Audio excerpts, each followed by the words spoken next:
For as long as mankind has existed, we have attempted to tackle one singular question. Is the Fire Emblem 4 Remake ever going to be here? I've made a few videos about this in the past, and my conclusion was there's no evidence to support any remake of Judd Girl in the works. However, I'm a humble enough woman to admit when I'm wrong. And I got this one dead fucking wrong. Because the Fire Emblem 4 Remake is here. And I'll be honest, Genealogy looks a lot smaller than I remembered. This is Genealogy of the Mini-War, a hack whose central premise is recreating Generation 2 of Fire Emblem 4, with every single map being the size of a single Game Boy Advance screen. So, battlefields that were previously 496 tiles big are now only 150. As a result, the campaign plays quite differently.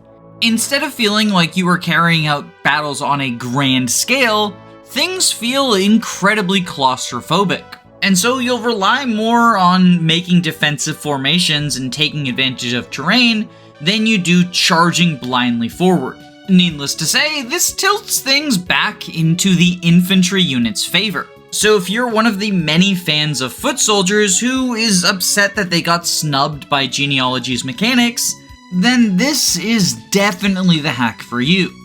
Although if you're a fan of mounts, don't worry, they still have their place on a well-balanced team.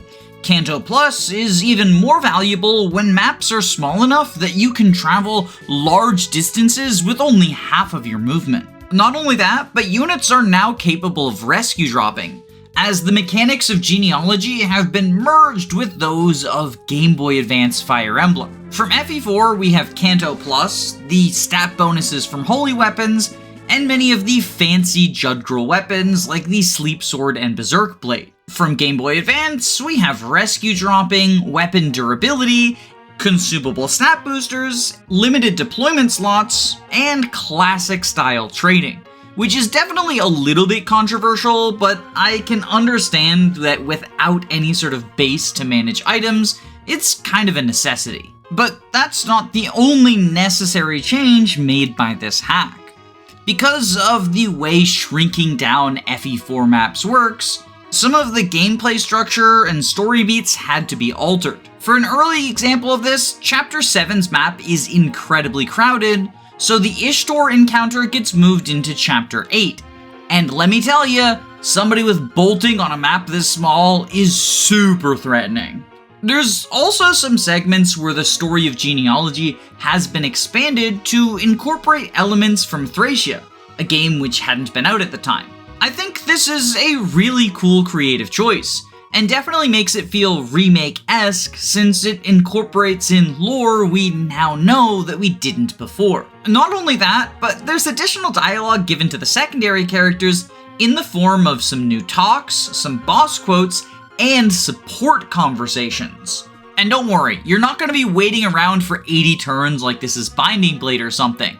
Because of the nature of these super cramped maps, the supports build incredibly quickly.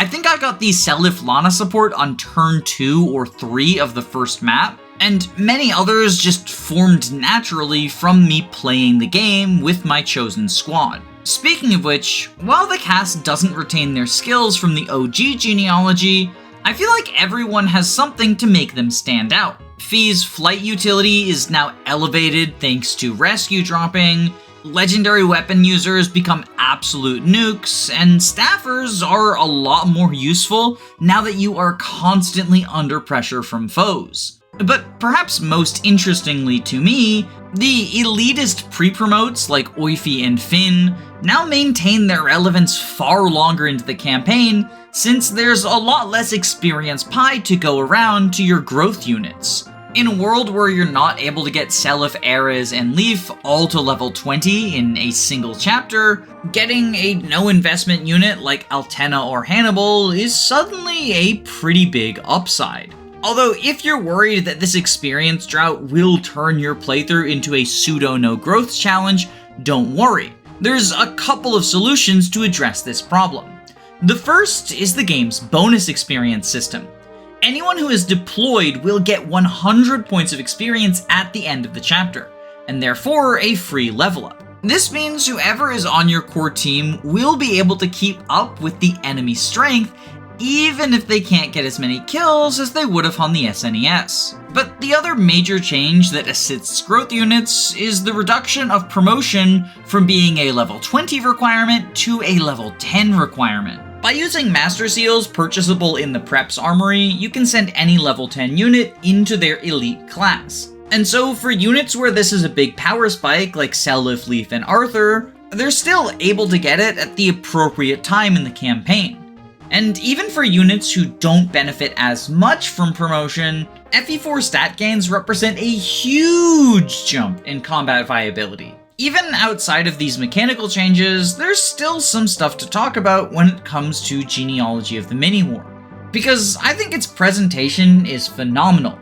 The Game Boy Advance sprite portraits of all the FE4 characters are beautifully done, and some of the characters even get custom sprites for their unique classes. There's also just a lot of charm, and to be honest, a bit of humor, in the map layouts. They faithfully recreate the geography of Judgrel, at least as much as you can do with such a small space, but they also present a sort of humorous alternate reality where each of these castles is next door neighbors, and all of the villages that you visited are just a single tile house. It's also worth acknowledging that, as you might expect, a game with maps this small is over pretty quickly.